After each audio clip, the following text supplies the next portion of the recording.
গ্রামেও আছড়ে পড়েছে কলকাতার আরজি কর মেডিকেল কলেজ কাণ্ডের প্রতিবাদের ঢেউ।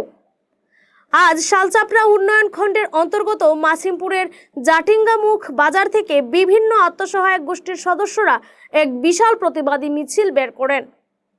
মিছিলকারীরা বিভিন্ন পথ পরিক্রমা করে কলকাতার আরজি কর মেডিকেল কলেজে মহিলা চিকিৎসা কর্মীকে ধর্ষণ এবং হত্যাকাণ্ডের জড়িতদের ফাঁসির দাবি জানান।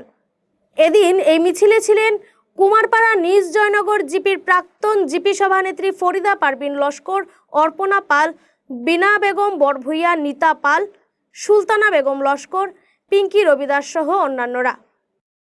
আজকে আমরা কালীগঞ্জ যুব সমাজের পক্ষ থেকে একটি মিছিল বের করেছি। যে আমরা সবাই অবগত আছি যে গত সপ্তাহখানেক আগে যে আমাদের কলকাতা আরজি কর মেডিকেল কলেজ হাসপাতালে একজন মহিলা ডাক্তারকে যেভাবে দর্শন করে তাকে নৃশংসভাবে হত্যা করা হয়েছে, সেটা সত্যিকার অর্থে আমাদের ভারতবর্ষের জন্য লজ্জাজনক।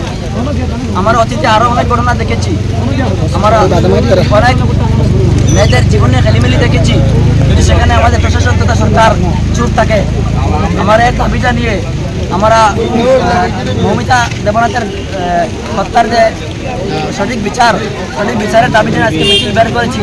আমরা চাই যাতে আমাদের মা বোনদের ইজ্জত যাতে রক্ষা থাকে।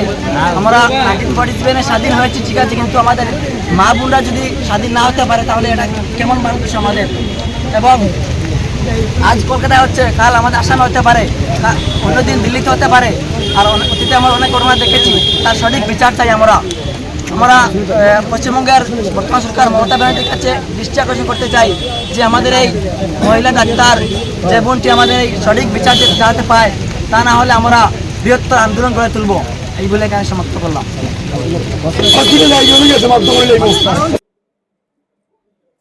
মাসিমপুর প্রতিনিধির প্রতিবেদন, গণ আওয়াজ।